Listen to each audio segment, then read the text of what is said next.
जिस प्रकार से पिछली कैबिनेट के अंदर लेबर के 3 अमेंडमेंट, एक अध्यादेश और 2 लेबर और फैक्ट्री लॉ के अंदर अमेंडमेंट्स हमने प्रपोज किए थे, जिनमें से 2 पर राष्ट्रपति का कंसेंट लेने महामहिम ने भेजा था और एक पर एजी का एडवाइस भी महामहिम ने लिया है। हमने यही आज आग्रह किया है कि महामहिम जो हमारा 75% हरियाणा के मूल निवासियों के लिए रिजर्वेशन का ऑर्डिनेंस है, उसको भी एक्सपीडिशियस तरीके से प्रोसेस करे। उसमें अगर कोई उनकी तरफ से ओपिनियन है जो प्रदेश सरकार को ऐड करना चाहिए, उसके ऊपर भी, या फिर इस ऑर्डिनेंस को जैसे आंध्र प्रदेश के महामहिम ने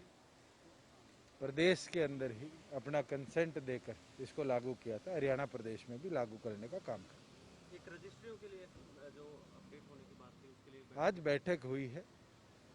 और बैठक में तमाम विभाग, HSIDC हो,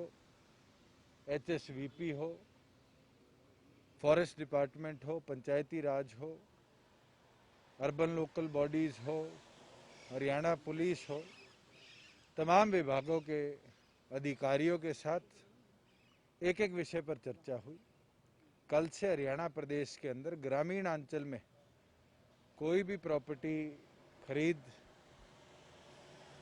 या बिक्री होगी, उसकी ऑनलाइन अपॉइंटमेंट नेक्स्ट मंडे से हम खोलने का काम करेंगे। और इसके साथ केवल मात्र अपॉइंटमेंट ही नहीं,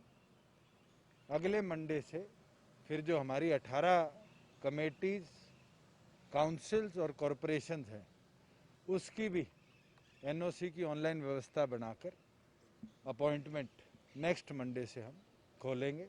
एक जरूर फैसला लिया गया है कि जैसे पहले तत्काल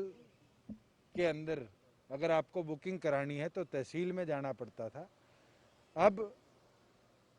अगर किसी व्यक्ति को तत्काल में अपॉइंटमेंट लेना है तो उसको अपनी जो तत्काल की फीस है वो अपने क्रेडिट कार्ड से या ऑनलाइन बैंक ट्रांसफ़र से, जो हमारी वेबसाइट है, उस पर भर सकता है और व्यक्ति को ऑनलाइन तत्काल का अपॉइंटमेंट भी उपलब्ध हो। सर, जो 3 जो विषय थे उसमें एक तो 75% रिजर्वेशन था और एक लेबर लॉ के अंदर अमेंडमेंट थी, एक फैक्ट्री लॉ के अंदर अमेंडमेंट थी, और वो दोनों अमेंडमेंट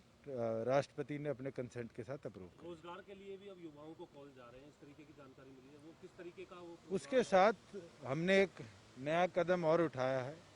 और जल्द उसको प्रदेश में लागू करेंगे कि जो हमारे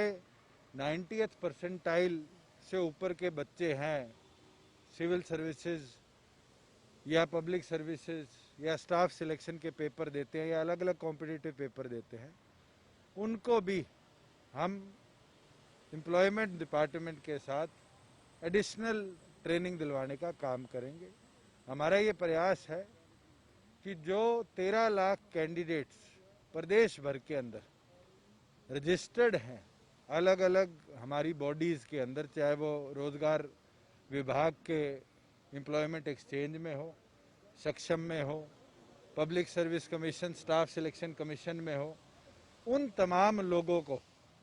अब हम फ़ोन करके उनकी प्रेफरेंस और साथ में आगे इंडस्ट्री की जो प्रेफरेंस है उनके साथ कनेक्ट करने का काम कर रहे हैं, जिसके अंदर हमारे कॉल सेंटर ने ऑलरेडी 13 लाख की सूची में से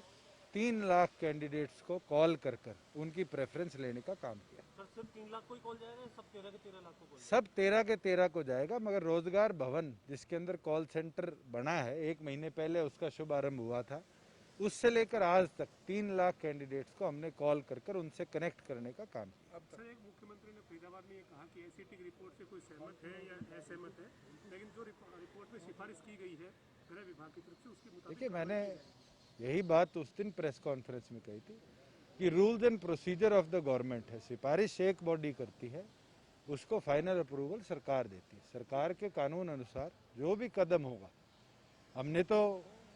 ना पीछे हटे, इस तक एक्शन आज तक लिया है, मगर केवल मात्र ये कहना कि ये गलत है या ये एक ही की गलती है, इसके ऊपर मुझे ऑब्जेक्शन थी। जहां बात आई थी कि पासेज इशू करने की, एससीटी ने भी सिफारिश करी और हमने ऑलरेडी उसके विरुद्ध एक्शन इनिशिएट किया हुआ। जहां बात आई थी वेंट्स बंद कराने की, रिटर्न परमिशन लेने की, जब हमारे पास उसकी रिपोर्ट आई भी है तो मुझे लगता है वो ऑब्जेक्शनल बात थी और मैंने मेरे ऑब्जेक्शन उसके ऊपर उठाए।